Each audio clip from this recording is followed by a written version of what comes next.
Welcome to the Nerd Party.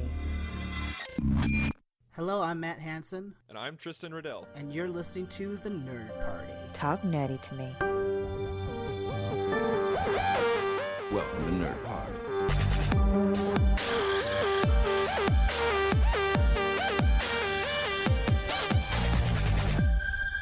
Hello everyone, this is episode 16 of The Nerd Party, and we are so thankful that you guys are listening to us. We're getting more and more listeners, more and more subscribers every single week, so we thank you a great deal. We promised you last episode that we would talk about our 5-star ratings, and we would talk and thank the people who did it. And I know we've done some of these in the past, but we just wanted to do some of the new ones now. And it's been a long time since we've even talked about it. And we want to keep our promise. We want to thank SDC_SDC, Sequest Forever, Rachel from STL, and Oh the Profanity. Now, I'm pretty sure we've done most of those before, but I just wanted to get those in there. Thank you so much, guys, for listening to us and taking the time to give us a rating and giving us a review. There's a few other people out there who have given us a rating but no review. If you do give us a review, we'll mention you on the podcast, and thank you so much for your support. I've gotten a few messages via email and through Tumblr lately. I want to thank you guys for reaching out to us, and it's just really nice to know that people are enjoying the show. Yeah, this little show is growing. We're definitely thankful. Even if you don't leave us a review, even if you just rate the show, we've gotten nothing but 5-star reviews from people who have reviewed us on iTunes, so we're incredibly grateful for that. And also, if you listen to us outside of the U.S. and you give us a rating or a review, send us an email so that way we can thank you on air, because we can't check every single iTunes store that's outside of the U.S. So please send us an email at contact@thenerdparty.com. Well, we could, but it would involve us changing DNS servers constantly. So, and that is a huge pain in the ass. Better you let us know, and we'll mention you on the show. Now, today we're going to be talking about TV shows that then became movies, or movies based on TV shows, and we'll do our usual top 5. But before we get into that, in the past couple of weeks, the Fantastic Four trailer finally dropped. This is essentially the first stuff that we've seen. Like, even the pictures have been incredibly rare, and they've just been a few green screen leaks. And the trailer dropped, and it was a quick teaser. I think it was only about a minute. Yeah, it's pretty much the definition of a teaser. And you mentioned that this is the first substantial thing that we're seeing. That's true. We've seen behind the scenes stuff, and of course it looks unfinished because it's supposed to be computer generated stuff, but that hasn't stopped people from saying that this film's going to be a disaster. I don't think there's been, of all the superhero films that are coming out, and there are a lot, it's a full-blown genre these days, I don't think there's been much more internet negativity or controversy that has been stirred up from another film other than this Fantastic Four reboot. Yeah, there has been a lot of negativity swirling this. I think there's just been so much news about this. I mean, there's been so much behind the scenes going on. We had a Fantastic Four movie not that long ago. We had one, what was it? It was 8 years ago? No, 10 years ago. It was 2005 was the first one, right. And 2007 was the sequel. That's right. And as we all know, Chris Evans played the Human Torch, who we both know and love, and not in real life anyway, but you know what I mean. And I just feel like, so a lot of people were kind of like, oh, okay, this is a lot like the Spider-Man reboot. Like, why are we having a reboot when these movies weren't that long ago? And they changed the race of a character, which is sensitive in a lot of people's minds, not these podcasters, but in a lot of people's minds. And apparently they had some issues filming, where they had to go back for extensive reshoots, which is never a good sign. And also, they said that they weren't following the original comics. Like, I think Kate Mara, the person who's going to be playing the Invisible Woman, was instructed not to read any of the comic books because they're not following anything in the comics, and that information got leaked. And so it was just a lot of bad blood from the beginning. Yeah, but I think some of the stuff that you mentioned is just so undeserved. I mean, well, let's not even get started on the fact that the Human Torch is now an African American. I could care less. Apparently that's a huge controversy within the nerd community, and quite frankly, guys, I'm not going to take this too much time to finger wag at you guys, but for a community that's been so ostracized from mainstream society for a long time, and whose members have comprised people that are being made fun of, you do us no favors by getting so upset over the color of a main character in a show just because it isn't exactly what you grew up with. Let's pay attention here. This is fiction. These are fictional characters. This is not like they did a biopic on Thomas Jefferson and they casted him as an Asian American man. Okay? That's not the case here. We're talking about comic book characters, or we're talking about book characters, or former movie characters. It's just, this is all fiction. We can do what we want as long as it makes sense. And I like, the only time that this wouldn't make sense in fiction is if, for some reason they did a new version of a Jane Austen novel and it's set in the 1800s. It's set in England, and all of a sudden we have a Hispanic lead as Mr. Darcy. Would that make sense in that time, in that setting, with that story? No. But we're talking about superhero movies here. We're talking about people who can turn into fire and fly around, and you're upset that this individual is an African American. What does it matter? There's that. There's the fact that I can understand this one a little bit more. All the characters, when you compare them to the original cast from the first two films, they're all much younger. I mean, they're all early 20-somethings, I think. Well, they're actually in their later 20s and early 30s. But they look younger, especially when you look at Miles Teller, who I think is a great actor. I just saw Whiplash not too long ago. It's a great film. I haven't seen that one yet. But, much younger when you compare him to, I don't know even how you pronounce his name. Is it Ian Griffith from the first one? Is that how you pronounce the guy who played Mr. Fantastic in the first film? Yes, I can never remember how to enunciate his name. It's a weird Scottish spelling. No offense to our Scottish listeners, but but here's the thing, Matt. Okay, so in 2004, they published a new set of Fantastic Four comics called Ultimate Fantastic Four. Yeah, and I hear this is drawing from that, is it not? That is very correct. I mean, once you if you've read Ultimate Fantastic Four, there are some differences between the movie and this, but the movie has the movie has much more in common with Ultimate Fantastic Four than it does with the original lore of Fantastic Four. Now, this publication date went from 2004 to 2009. It wasn't crazy successful. I mean, it wasn't that big, but it's still drawing on some comic books, and they are a great deal younger in the Ultimate Fantastic Four. And so even though these people, you are absolutely right, because when I saw the trailer, I was like, oh wow, they look a great deal younger than Ian and Jessica Alba and whatnot, and definitely Michael Chiklis.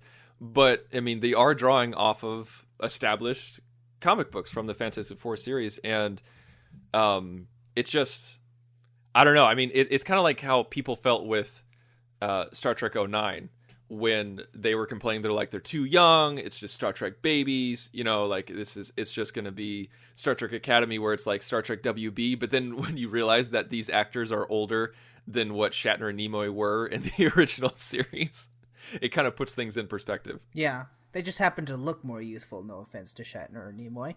Yeah. But that's the other thing I don't understand, and I realize we haven't really talked about the trailer yet, but you had mentioned that it seems like there's some animosity in the same way that there was with Spider-Man versus Amazing Spider-Man and rebooting about a decade after their initial entry, because there's 10 years between Spider-Man 1 and Amazing Spider-Man in 2012. Right. And there's also, just like this one, there's 10 years between Fantastic Four, the original, and Fantastic Four, this version. But I think that I don't really quite understand, the animosity toward this one, because in my mind, this should be a less controversial reboot. Because if you think about it, that first Fantastic Four, some people like it, but it really wasn't critically acclaimed. Not a lot of people took to it. Spider-Man, the first one, was a huge box office success, and along with X-Men, kicked off the modern Marvel era. So that one was a real successful one that they were rebooting. This one, they're rebooting something that was never popular and really is seen as sort of a critical and financial failure in their last rendition. So, to me, this would be a prime opportunity for a reboot. You know what? I didn't even think of it that way. I mean, you're absolutely right, because yeah, I mean the mob is fickle. Like I don't quite know. I don't think I have an answer for you. I mean, it's just because like even though I didn't particularly like the Tobey Maguire Spider-Mans, they were very successful and they were highly rated. I mean, Spider-Man 2, I mean, got a high rating. It was very critically acclaimed, and even though I think it was a horrible movie, it was this, you're right, it was a successful franchise. It was a very successful franchise, and then they rebooted it. People were very much like, oh, why are they doing this? It's too soon. And it kind of became a joke, like that this movie was going to get rebooted in less time. But there wasn't as much animosity as there is with Fantastic Four. I don't have an answer for you, but that's a very observant point. Not only that, I'm one of the few people that liked Amazing Spider-Man, but we are seeing a version of the story done pretty much the same way again, with a few minor changes here and there. Here, I mean, just from the trailer alone, and from what I've heard from the backstory of this is a whole different kind of origin story for the Fantastic Four, because I haven't seen that first one in a long time, but if I remember correctly, they went to some space station and got exposed to radiation through an ion storm or something. Yeah. This one, I keep hearing stuff about transporting to an alternate dimension, and then that space travel somehow alters them while they're there. It's a totally different story. I think isn't this the way you want to go with a reboot? I mean, like, I thought that, I don't get why people are upset at one, but then, when they do the other, they're still upset. Yeah, I don't get it either, because, like, in the first one, it was so incredibly hokey, campy, and weird. And, like, from what I remember, the first one, it felt like, an original series Star Trek episode that gave them their powers. Like they traveled to the edge of the galactic barrier, that sort of thing. I think the problem with the Fantastic Four is not in its movie adaptation, but it's ingrained in the story. It's what it is. I mean, this isn't Batman, okay? Like it's not something that you could stretch your imagination to believe actually could happen. Like Batman, there's a financial price tag to it, where if someone was devoted enough, it could happen. Is it silly? Yeah, it's silly, but it could happen given enough money and training. But then when you look at Fantastic Four, a guy's made of rock, another guy can fly around while on fire. It's in the name, Tristan. It's fantastic. It's fantasy. It is fantastical. It is fantasy. It's in the name. You're absolutely right. And like you either agree with a premise or you don't. And with that original movie, there were people who complained that it's too cheesy and it's too hokey, but yet they followed the story. Like they followed the story very closely. And then in this reboot, they try to do something a little bit different, where it's gritty, it looks like a Nolan film, and they try to do the alternate origin story from Ultimate Fantastic Four that involves teleportation, stuff that we're experimenting with right now, and so they try to ground it in quote unquote realism, but at the same time you still end up with a dude who has a rock penis. Right. And I think to put it bluntly, so I kind of like you have this duality in here where, okay, do we want an entertaining superhero movie that we don't have to suspend too much disbelief, but at the same time the premise is the problem? So I don't know. I don't know either. And another complaint that I heard is that is what you just mentioned, between, people perceive the Fantastic Four as sort of a light comedy sort of run of comics and very family oriented and all that stuff like that. And that was done, successfully or not, in those first two movies. I really felt like they tried to keep with that tone. And I think that a lot of people were put off by the fact that this trailer looks so dark. At the same time, though, if we think back to less than a year ago, when same studio too, and when the X-Men Days of Future Past trailer came out, that looked incredibly dark. And that film, there was definitely dark elements to it. Don't get me wrong, but it still did lose its identity and become a Nolan film all of a sudden, in my opinion.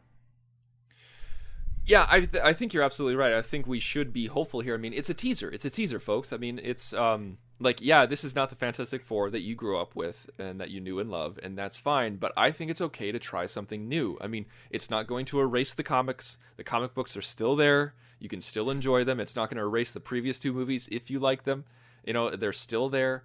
And it's just, we tried campy, we tried hokey, and so let's try something different.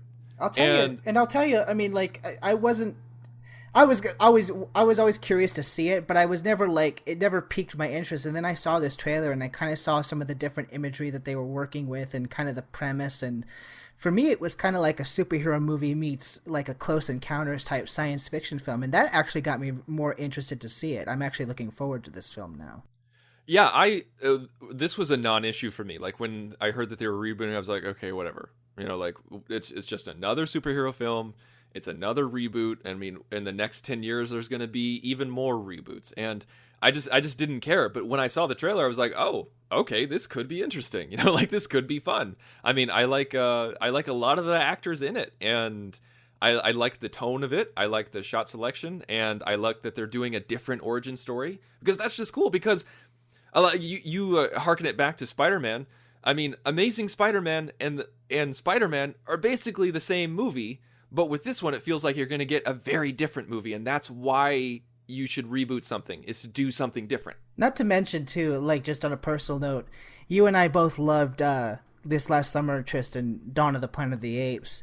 Yes. And Toby Kebbell, who played Koba in that film, is actually playing Dr. Doom in this reboot. I didn't know that! Yeah. Oh, you didn't know that? I didn't know that. That's awesome. Yeah, he's going to be Dr. Doom in his human form, I'm sure, but I'm sure he'll be wearing some sort of costume.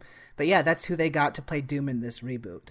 Yeah, I had no idea that was going to be the guy who played Koba. I mean, I'm really intrigued by it, because it's just the last Dr. Doom was cheesy. I mean, the whole movie was cheesy. It's just how it is, and people want that in the comic books, but that doesn't always translate into film, at least not in the current scope of superhero films. But the thing is, I mean, this is just a teaser.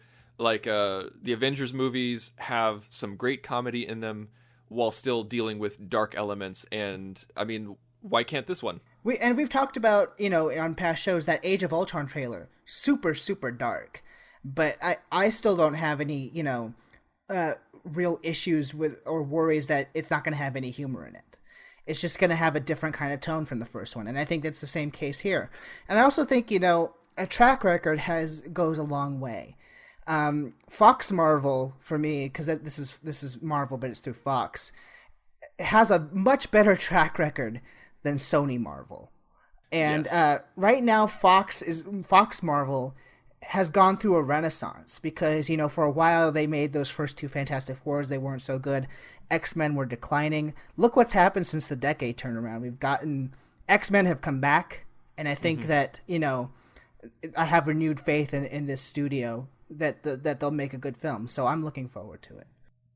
And so am I. And the naysayers out there, I mean, we're not here to change your opinion. We're not here to, like, say you're wrong for having your opinion. It's just, let's give it a shot. Somebody's got to be positive about this on the internet. So yeah, and I mean, it's going to be us at the Nerd Party. So, I mean, we're excited to see it, and like, I think it's going to be a good time. Like, could I be wrong? Absolutely. I mean, trailers aren't everything, but I went from zero interest to oh wow, I'm kind of excited.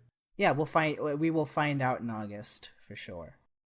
All right. Well, we talked about that for a good deal of time, and I think it needed to be discussed. It needed to be talked about. And but now let's move on to our segment on TV to film. Now, a lot of films are based off of books. I'd say that's probably the biggest medium that movies are based off of, and even short stories and other films. But one thing that we want to talk about today is films that are based off of TV shows. Now, whether this is the same people who made the TV show making the movie, or just a movie that's based off of a TV show that was decades ago. I mean, either one. And so we're going to talk about our top 5 favorites, why we like them, and why you should watch them. So Matt, how about you give us your number 5? Okay, my number 5 is actually one installment in this series, because, full confession, I haven't seen them all but this installment. But I really liked this installment, and so I'm sure it's going to be on your list somewhere, or it might be, who knows. But my number 5 is Mission Impossible, and specifically Ghost Protocol. Oh, nice.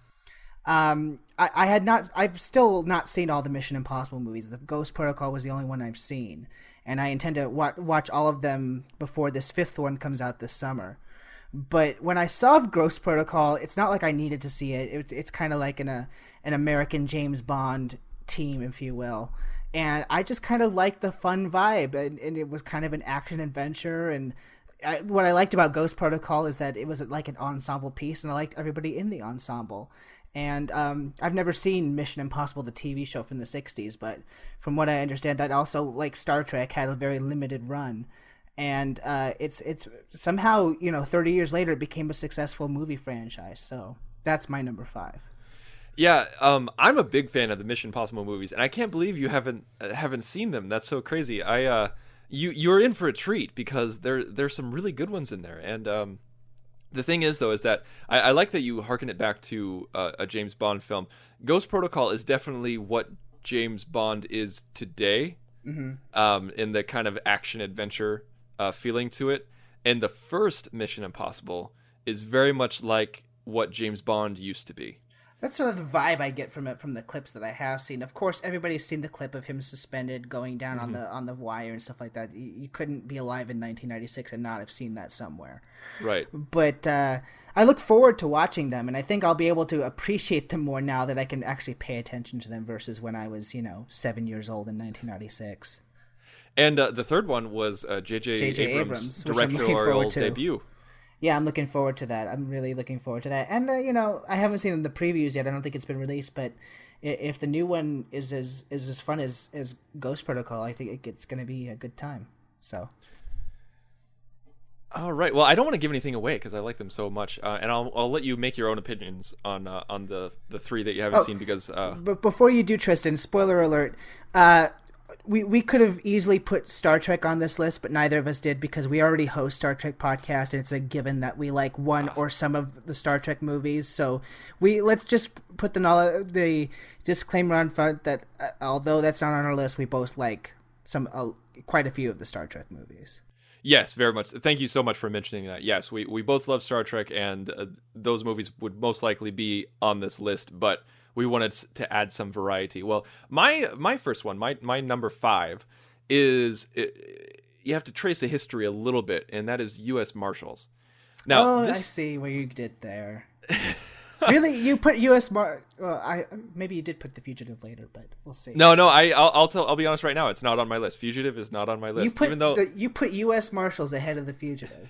I did. I know that's crazy. I know Fugitive is a great movie. It was nominated for Best Picture. I can't remember if it won or not. No, it didn't. Unfortunately, it got released the same year as Schindler's List. Ooh. Yeah. That's some stiff competition right there. But yeah, okay, so for those of you who don't know, The Fugitive is the Harrison Ford movie. I mean, I don't understand how you wouldn't be able to know it. I mean, it's one of Harrison's most famous roles, and he's framed for the murder of his wife. I didn't kill my wife. I don't care. I don't care. Yeah, it's Tommy Lee Jones plays a U.S. Marshal who's chasing Harrison Ford because he escapes from a prison bus on his way to prison after he was convicted guilty, and it's about Harrison Ford trying to clear his name. And this is based off of a TV show, an oldie but a goodie TV show about the same premise. Very popular TV show, from what I understand too. That TV show's last episode was the most watched finale at the time. Wow, I did not know that. That's pretty cool. And U.S. Marshals is not exactly a sequel to The Fugitive. It's spiritual sequel. It's a spiritual sequel. I like that. It's a spiritual sequel because it's set in the same universe and it has the same cast, just without Harrison Ford. Because in The Fugitive, you have kind of two storylines going at the same time. You have from the perspective of Harrison Ford, who's on the run, and the perspective of Tommy Lee Jones, who's trying to catch him. Well, U.S. Marshals is about Tommy Lee Jones trying to catch Wesley Snipes, who is a quote-unquote guilty man on the run. And I don't know, I like U.S. Marshals a lot. I think my favorite part of The Fugitive was the dynamic between Tommy Lee Jones and his team, and you get a whole bunch more of that in U.S. Marshals, and so I think that's why this one goes above The Fugitive in my mind. And I know I'm going to get some criticism for it, but that's my personal opinion. Well, it certainly gave us something different to talk about, because Fugitive would come to a lot of people's minds, but But U.S. Marshals, just thinking about that, that's you think about an era where Wesley Snipes was still a big name action star. Yes, that's right. I mean, it's been a while since we've seen anything with Wesley Snipes in it. Oh, actually, no, he was in The Expendables, right? Yeah, he was in Expendables 3, and of course, he's been headlining in prison. That's why we haven't heard from him. All right, well, what's your number 4? My number 4 is actually a movie that I saw. It couldn't have been too long ago. Maybe I think it was 2 years ago on my birthday. They were doing a screening of it, and I had never seen it before. And that is Serenity, the movie that was based off of Firefly, a show that I haven't seen for a long time, and really when I saw the movie, didn't really remember very much, if anything. But I wanted to see it because I heard it had a cult following. It had to be a couple years ago, because I know it was after I saw Avengers and became more of a Joss Whedon fan. And I heard that this was the first film he actually took on himself and directed. And what I liked about it, and liked but more about it seeing it after Avengers when he found mainstream success, is that he really always did know how to handle an ensemble. And I thought that was its main strength. That the story was very good. It was very, a space western, which are two genres that you don't think would go together, but they actually did quite well.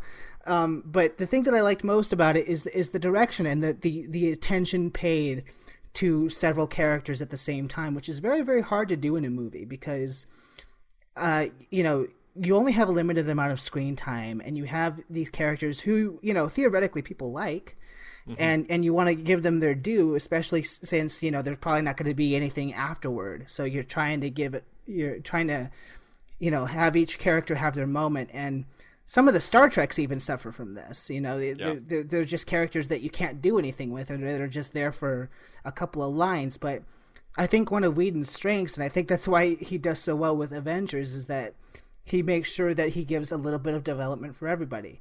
Of course, more people have more development than others, but everybody kind of gets a moment, and I really, really liked that, and I had a good time. It was a good birthday that year. That's my number 1. Is it really? Serenity is my number 1 on this list. I absolutely love this film. This is by far and large my favorite movie that's based off of a TV show. This is the ultimate movie based off of a TV show, because this is the fulfillment of a wrongdoing by the Fox studio. I'm sorry to blow your list so early. Oh no, that's okay. That's okay. I mean, this is bound to happen because there's so many great things out there, but it's just with Serenity. I mean, I was and am a huge Firefly fan. A huge Firefly. I watched it while it was on the air. The moment that the DVDs came out, I bought it and watched it over and over and over and over again. I mean, my family, when I was still living at home, my family and I would watch it over and over and over again. Whenever we didn't know what to watch, we threw in an episode of Firefly. And we would scream and cry whenever the credits rolled, because we're like, why did this get canceled? Why did this get canceled? This has gone down in history and will go down in history as one of the biggest upsets in one of the biggest failures in studio history for canceling, because there has never been such an outcry from the fans like there was from the Firefly fans when the TV show was canceled. Firefly had the greatest opening season out of any television show ever made, and it still got canceled. And when Whedon found a home for the movie with Universal Pictures, I'm pretty sure I almost cried. When I heard that Serenity was going to actually happen. And when I saw the trailer, my heart leapt out of its chest. And it's when I was still on dial-up, and it took forever to download the trailer. And it just, it did not sell that well, which is really sad, because I wanted another one. But I think Whedon knew that even though their Browncoats, which is the name of the fans of people who like Firefly and Serenity, even though the Browncoats are a very loyal fan base and a very large fan base, it's still not enough to warrant a sequel or make a hit movie. And so, that being said, though, again, I haven't watched Firefly in a long time, but when I watched Serenity, yeah, of course there's room for a sequel, but I kind of felt like if the sequel didn't get made, it didn't leave me hanging. It gave me it wrapped it up pretty nicely. Absolutely, and you're absolutely right. And so, like, I'm okay with it not being a sequel, but the thing is, I'm so in love with these characters that it wasn't so much that the story left me hanging. It was just I need to see these people again, and so like I'm happy with it. And like even Orson Scott Card, this was before Ender's Game, the movie, got made, and he's like, yeah, even if Ender's Game never gets made into a movie, that's fine because I'll just watch Serenity. And because like even though it has nothing to do with his story, it's such a great sci-fi film. Like, people who haven't seen it, please watch it because you can enjoy it without watching the show, but it means so much more when you watch the show. Okay, my rant is done. I gotta move on. This was my number one, so I thought I was gonna have some more time to build up to it, but so I still need to give my number 4. You can continue when you get to number 1. It's all good. Maybe a little bit, but my number 4 is Maverick. Oh yeah, the Mel Gibson Jodie Foster extravaganza. Yeah, this is a really solid film. This is a really good film. This is like, I love 90s movies. And when I think 90s movies, I think Maverick. And it's a Richard Donner film. And it's produced by Bruce Davey and Richard Donner. Yeah, and it was written by William Goldman. And it has Mel Gibson, Jodie Foster, James Garner, James Coburn, Alfred Molina. I mean, this is a huge cast. And side note, it was edited by Stuart Baird. Right. He edited a lot. He's a great editor. I'm not going to take away anything from his editing skills. And James Garner, wasn't he the original Maverick from the show?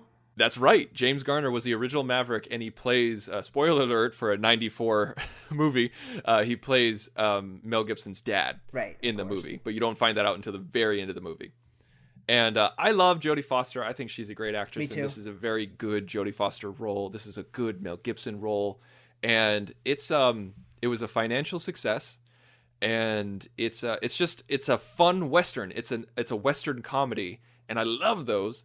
And this was based off of the TV series that was in 1957. It started in 1957 and went on to 1962. Had 124 episodes. So this was a very successful show. It went on for a while. Yeah, I do remember seeing that movie, and I haven't seen it for a while. But westerns are not normally a genre that I gravitate to, but that one managed to be a lot of fun. So yeah, I'm the same. And there's also a cameo appearance from Danny Glover, and they have a wink to the audience where Danny Glover is robbing a bank that Mel Gibson is in. And Mel Gibson swears that he recognizes Danny Glover, and he pulls out his handkerchief of a mask, and they all just kind of stare. They look at each other like, "Do I know you?" Mm-hmm. And then they're like, "No, I don't." And then they run away. Of course, Richard Donner being the director of all 4 Lethal Weapons. So mm-hmm. That's right, and it's just it's filled with stuff like that. It's just it's a movie that makes you smile, and we need more of those. Yeah, totally. And you know what? I'm just going to say this up front because I'll just spoil it a little bit. My top 2 in my top 3, including my number 3, which is my next one, are 90s comedies, because I really do think 90s were like the best times for comedies. When comedies hit in the 90s, they really hit. I agree completely, 100%, because like comedies in the 90s, like, there was a subsect of gross comedies or just stupid humor comedies or like sex comedies. I mean, for as long as there's been movies, there's been sex comedies. But like when a comedy comes out today, it's basically like Bridesmaids or like Knocked Up, where it's just gross humor after gross humor after gross humor. And in the 90s, like a comedy that wasn't geared towards children didn't mean that there was going to be gross amounts of fart jokes and dick jokes, and it's just, I kind of miss that essence of the 90s where it wasn't all just stupid humor. Yeah, I do too. Anyway, that's another discussion that we absolutely need to have. So what is your number 3? My number 3, I kind of cheated here. It's a twofer, but they're both based off the same thing. And that's the first 2 Addams Family films. Hey, nice. So I never watched the show because it was after my time. Even though I do watch TV, I've never seen the show, but I do remember watching these films at a very young age and really kind of liking them, even if I didn't get all the humor. I think I just liked watching Thing walk around and on his rollerblades and stuff like that when I was a kid. But I'll tell you what, and I can't explain to you why I do this. It's just kind of a thing for me.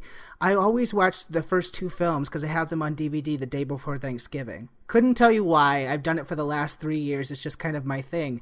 But now that I'm older and I get the humor, it's just funny.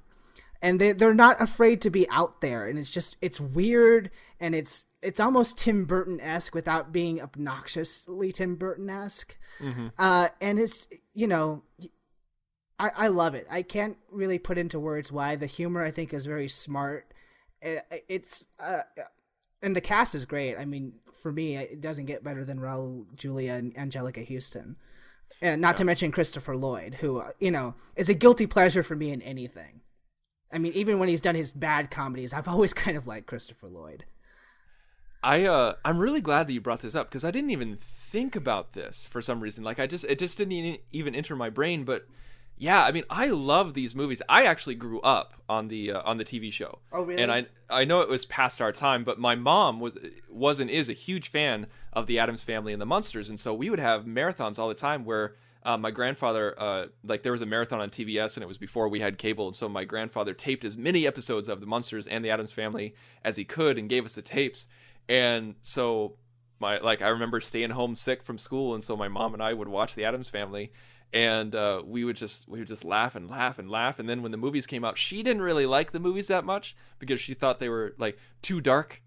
They're a great deal darker than the TV show, but the thing is, for the time that it takes place in, it has to be darker than the TV show because the TV show is so innocent. But yeah, I love them though. I like them a lot. I like the first one more than the second one, but there's so many great moments in both of them. I don't know because I agree, I love them both, but. I don't know, what's her name? Joan Cusack in the second one being the Black Widow man-hungry, wants to get everybody's money. That just steals it for me. It really does. Plus, that's when, Christina Ricci was still in her prime. And there's that moment in the second one where she's in the waiting room as Morticia's giving birth. And, this little girl's trying to tell her the story about how the stork left her brother. And, they're just like, Pugsley's like, our parents are having a baby too. Cut up to Christina Ricci. They had sex. Yeah, it's so macabre, and so it's very much the Addams Family for that generation. So I love those films. So it was definitely going to be on here. Yeah, that's so great. I'm so glad that you brought those up. Well, my number 3 is kind of an offshoot of what you talked about, where you talked about Ghost Protocol being your number 5. My number 3 is the first Mission Impossible. The De Palma film. The De Palma film. I love this movie. This is a great spy movie. This is a fantastic spy movie. And I remember, and like I said, I remember it being a phenomenon in 1996 because everybody loved this movie. I even remember having the N64 game that came along with it. This was also the time of GoldenEye on the N64. These franchises were huge. I don't remember the. Oh yes, I do. Yes, I do. I do remember the 64 game. Oh man, yeah, I played that. That's right. Yeah, it's just this was huge. I mean, you have John Voight, Emmanuel Barrett, Jean Reno, Ving Rhames, Kristen Scott Thomas. You have Vanessa Redgrave, and you have music by Danny Elfman before he became obsessed with himself. And so the score is really great and really it's high powered when it needs to be and it's subdued when it needs to be. And the story was by Steve Zalian, and it's just the music, the special effects.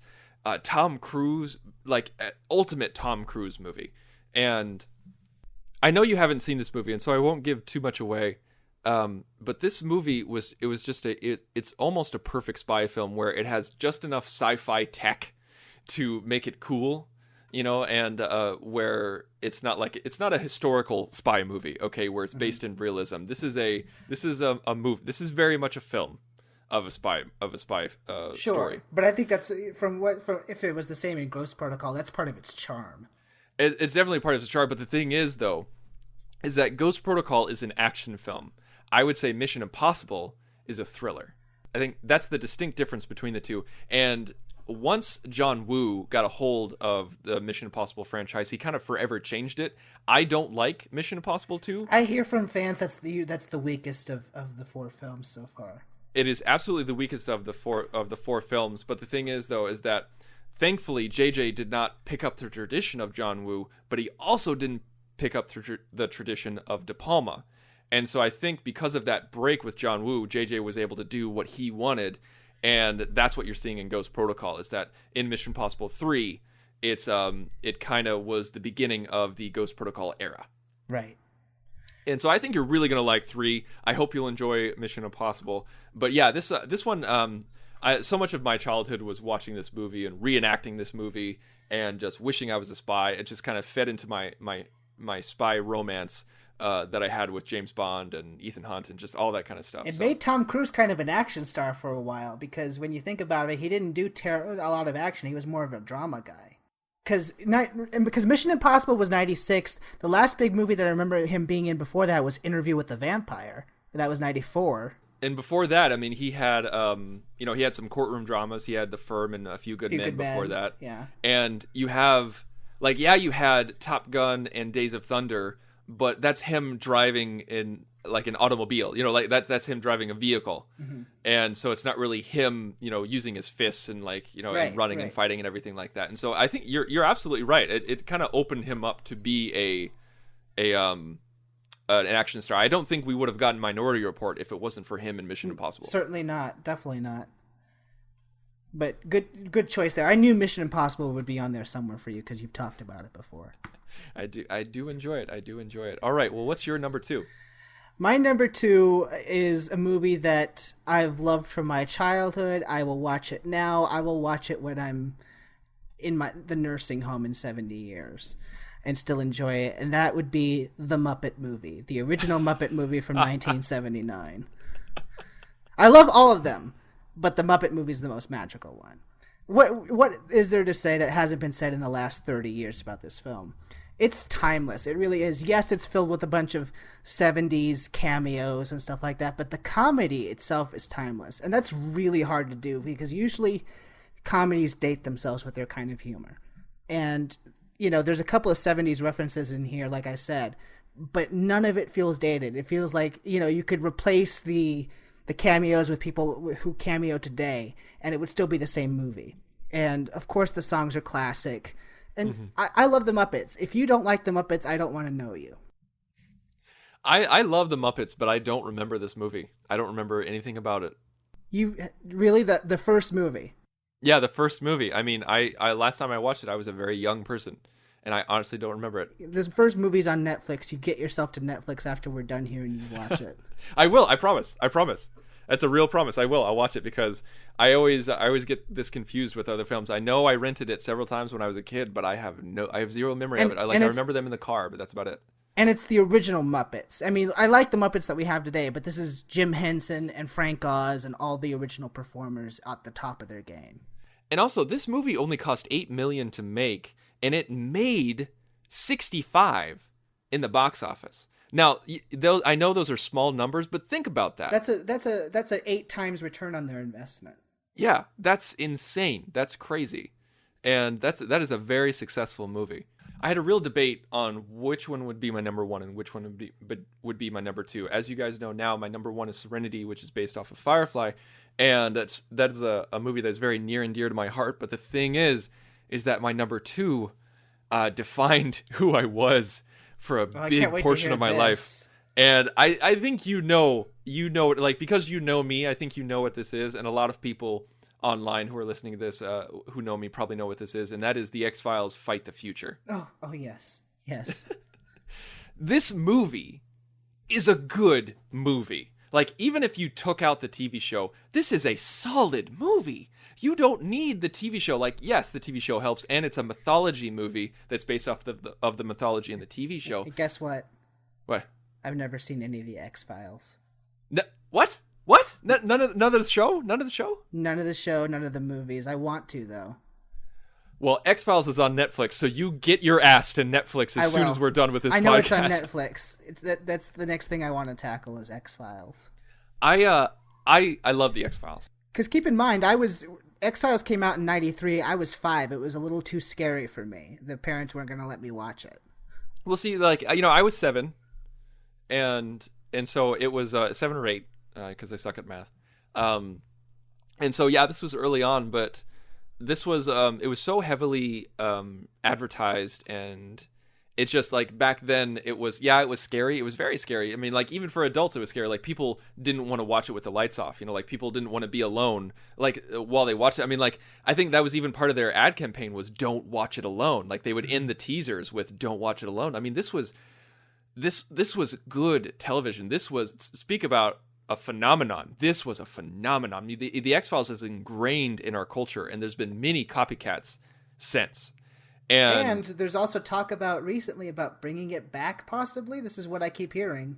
I think they're going to pull a 24 where they're going to have a half season come back or something like that. Because David Duchovny has no interest in doing a full season. He doesn't want to do it, and they also don't have the time. Gillian Anderson is very busy doing theater as well as Hannibal and The Fall. And She's great on Hannibal, by the way. They're at the top of their careers. And I'm just so happy that they're interested in coming and doing it back, because the second movie, I did not like the second movie at all. It was really bad. That's what I kept hearing.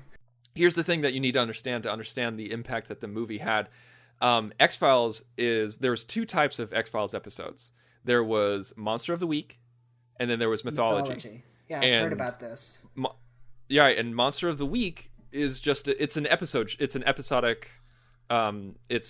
It's just one, like you see the monster at the beginning, and then they defeat the monster at the end, or it gets away, and it has nothing to do with the overall story arc. Now, this was relatively new for a show in '93 to have an overall story arc, and that was about Mulder trying to find his sister who was abducted, and how the government was in cahoots with for a planned alien invasion, and about how the X-Files would shed the light on that. And so that was the mission statement of the show. But back then you couldn't do that every week. Now you could do that every week if you wanted to. And so this movie, which takes place between the 5th and 6th season, is all about the mythology of the show, and it propels it forward. So that's what I wanted to ask you, because I've heard this movie being discussed. And unlike a lot of these movies that are based on TV shows, I'm very much of the understanding that in order to watch Fight the Future, you have to have seen the X-Files, because it progresses the story. Well, okay, here's the thing, is that this movie is as I said, this movie is a good movie. This is a solid movie and a very enjoyable movie, even without the TV show. But the thing is, though, with the TV show in the mix, this is a phenomenal movie. Okay, got it. So I think it's one of those, like, yes, you could enjoy it without it, but it means so much more with the TV show. It's kind of like Serenity. Right, okay. And so I definitely recommend watching the TV show first. Like, if anything, watch the TV show so you can get to this movie. Yeah. When I eventually do, you say it takes between season 5 and 6? That's right, and season 5 is a phenomenal season too. So then probably it's a good idea to watch 1 through 5, then the movie, then continue on to 6. Absolutely, because season 6 picks up where we leave off in the movie, and there's things that happen in the movie that will only there's things that happen in season 6 that will only make sense if you see the movie. And so for those of you listening at home, The X-Files is an amazing show, and if you haven't seen it, you need to. I mean, you will understand so much more of our culture by watching this show. Get thee to Netflix. Get thee to Netflix. And also, this The X-Files was the first show to come out on DVD. Was it really? I did not know that. Yeah, let me rephrase that. The first show to have a complete season on DVD. That's cool. I had no idea. Because we had best of episodes, like best of seasons and things like that, like all the time. But this one was the first complete season, and that was when a season of television cost you $100. Yeah, I remember those days. And I had all of them. I spent $100 on every single season. With tax, that means I spent over $1,000 just on X-Files DVDs. Now you can get like 3 seasons for $20, and every time I see that, I die a little inside. Yeah. It makes me think of how much we used to pay for those early seasons of Next Gen on DVD, which were also like $80 a pop. I know. Thankfully I didn't buy any of those seasons. I waited for the Blu-rays. But I think actually no, I bought season 2, and I was just like, you know what? I can't do this. I mean, I'm gonna want all of them, and I can't do this again. I can't have another X-Files. Total tangent. Why season 2? I didn't like season 1. And was season 2 your only choice, or did you pick that out Yes. randomly? Okay. It was just when season 1, season 2 were out. That was Okay, the only because I was seasons gonna that were like out. that's an odd choice if all the seasons were out and you picked 2.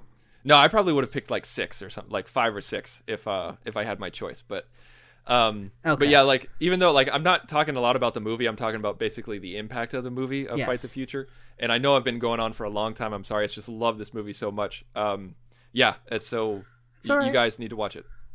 I will look forward to it. I really do want to see this show. Okay, so my number one, if you've ever heard, so sidebar, for our Star Trek shows, I've done little tangent episodes where I get together with your co-host Charlene to drunk review certain episodes of Star Trek. Mm-hmm. And if you've ever listened to our shows, then you'll know why this is my number one, because we always end the show with it. My number one is Wayne's World. Oh. Kind of cheating, but it is based off of a TV show sketch. Yeah, So- you're right. Yeah, it's kind of cheating, but no, I think that's good. I think that's all right. And I literally can not only watch this movie whenever, I know most of the dialogue. This is a 90s movie. Like, I'm not going to deny that it's dated itself, but my God, is it still funny. And if you want to watch it again, you can just watch Wayne's World 2. I don't shut up. I like Wayne's World too. Please continue. Don't let me stop you. But, it was, we talk about the 90s being on top for comedy. The 90s really were when Mike Myers was on the top of his game, too, in terms of his writing style and everything. And just the weird sidebars and tangents that they go on in that movie, like just little side adventures. Like there's a scene where they're on the way to some concert, and then Wayne points out to the side, and then they recreate the opening sequence from Laverne and Shirley. And for no reason, it's just like it's a Family Guy tangent before there was a Family Guy tangent. Yeah. You know what I mean? It's just I can't put into words how much I love both of those films, but especially that first one. It's a 90s comedy, so yes, it's dated, but man, I have to watch it again. It's on Netflix as well. So I think the beauty of that movie is that it knows that it is a movie that is based off of a stupid sketch on a sketch comedy show, and so it doesn't take itself too seriously at all. And bear it knows in mind, that it's being ridiculous. It's one of the few SNL sketch comedy movies that have actually been good, because we've had a lot of them. Yeah, there has been a lot of them. I mean, like, we won't even talk about It's Just Pat. Right. But yeah, I honestly had no idea this would be your number one. I knew you loved this movie, but I had no idea it would be your number one. No, you don't understand. I love this movie. Well, do you have an honorable mention? I have 3. Okay, lay them on me. I'll just go through them real quick. In the same vein as the Addams Family, I watched these two as a bunch as a kid as well. They're not as good, but I for whatever reason I loved them as a kid, and that's the Brady Bunch movie and sequel from the 90s with Gary Cole and Shelley Long and Nice. Christine Taylor. That also has that same charm of Addams Family, and like they're transposing the show from the time it aired to the time that the movie is, and so you have this 70s family stuck in the 90s, but they're still wearing 70s clothes and making all their 70s references, and I just find it hilarious. So that's one of them. Again, guilty pleasure number 2, of course, for me is Charlie's Angels, the movie version. I watched that when I was in 6th grade a lot because it was on HBO when we had HBO, and I don't know, it's a dumb movie, but it's just fun. So that one's on my list. And my last one, I was way too young to see this. And, my mom would get upset if I was watching this, but I loved this movie because it was so raunchy and so not for me, because I was about 7 when it came out on pay-per-view. And that's Beavis and Butthead Do America. Oh, Shar loves that movie too. Oh my God, I love that movie. And and like I said, I remember being at my grandmother's house and her pulling my mom aside, and she's like, "What are you letting him watch?" Oh, that's so funny. So those are my 3 guilty pleasures / honorable mentions. Oh man, Beavis and Butthead was completely taboo in my household. I'm sure it was, because I grew up in a pretty, liberal household. I mean, my parents were kind of old school, but they would let me watch certain things. But If I was too young for that, I can't imagine what it's like in your house. Yeah, no, that was not done. That was not watched. That was not referenced. That was not anything. Nothing. No, did not exist as far as my household was concerned. I still to this day haven't seen a full episode. Oh, you're so deprived. Well, I have Patrick Stewart loves Beavis and Butthead. Okay, he's even gone. I do remember that. I remember that. he was on a Letterman. He was on the Letterman, and he talked about how he loved Beavis and Butthead. If it's good enough for Patrick Stewart, it's good enough for you. I think that's a good way to live life. I think. I have an honorable mention. I just have one, and I think I'm going to get a lot of criticism for this. This was a very hated film. This got a 10% on Rotten Tomatoes. Oh, this should be good. This movie was not loved at all. It got in the box office. It made $52 million in gross revenues, and it had a production budget of $62. Okay, like it's considered a loss if you don't, double your money back. Right. This is a real loss if you don't even make budget. This made less than its budget. That's insane. That's crazy. Well, you're building this up. I can't wait to find out what it is. I know. It's Eon Flux. That was a TV show before it was a movie? That's right. It was an animated TV show. I thought that the animated show came afterward. I did not know it was the other way around. Oh, no, not at all. No, this movie came out in 2005, and Eon Flux, the cartoon, came out in 91. Wow. Okay. Yeah. This was they had 3 seasons, but the thing is that season 1 was 2-minute episodes with 6 parts, and season 2 was 35-minute episodes with 5 episodes, and then season 3, you had 10 episodes of 30 minutes. Try making a movie out of that. Well, no, the thing is, though, is that Eon Flux was it was filled with very, very rich story material. It's very out there. It's very weird. It's created by Peter Chung, and he has a distinct style and a distinct vision. The movie is nothing like the cartoon. It is very, very different. And yet you still like it. And yet I still like it. That's the thing, is that I love the cartoon. I love the style. I love the verve. And I love the movie because I try to separate them in my mind because they're so different. I'm able to appreciate it. Because I don't really think this isn't like a retelling of Eon Flux the cartoon. This is just I consider this like a reboot. Like if they actually made Eon Flux into a movie beforehand, this was a reboot of that. I don't know why I like this so much, but both my wife and I really like this movie. We usually watch this around Super Bowl time. And is that why you're thinking of it now? And now I'm thinking about it because we're recording this in Super Bowl weekend. It's I think one year when the Bears were in the Super Bowl, my wife and I were in college, and we went to college in the Chicagoland area, and so it was a big deal. And so the entire school was in auditoriums and also in the lunchroom, and they put up big screens and and also it was the Indiana Colts and the Chicago Bears were playing each other. And so one side of the cafeteria was Colts and one side was Bears, and so everybody was watching the Super Bowl. And so my wife and I were like, "Hey, that means no one is on the big screen in our common room." So we ended up watching this movie, and it kind of became a tradition to watch this movie on Super Bowl Sunday.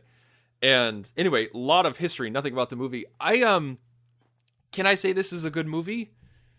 I don't know. I mean, this isn't a guilty pleasure because I honestly like it. I really like it. I think the story's solid. I think the action is great. The special effects are fun. Has a great color palette. The costumes are fantastic. The writing is pretty solid. Here's the thing is that I think it didn't do very well because it's a very out there concept, and it pissed off. It's a very out there concept that not a lot of people can grasp onto, and they pissed off its core audience.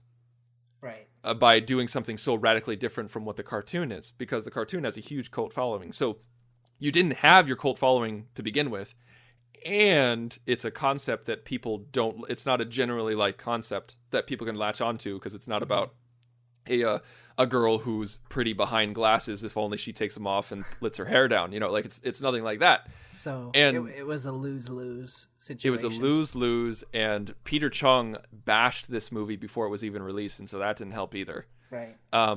So I don't know, if you have never seen Eon Flux the cartoon, give this a shot.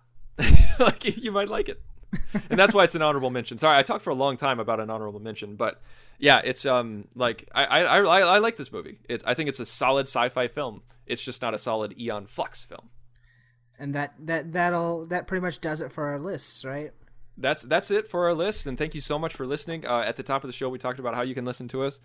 You go to thenerdparty.com. From there, you can access our Tumblr page and every single episode we've ever done. Like us on Facebook at facebook.com/thenerdparty. We're getting more and more likes on there. You can also reach me personally on Twitter at mhansen0207, HANSEN. And you can reach me on Twitter at theinsanerobin, and you can email us at contact@thenerdparty. Thank you so much for listening. Coming up next week. The fall on the way up to the stage. Was that on purpose? Absolutely. Was it a fall? What happened?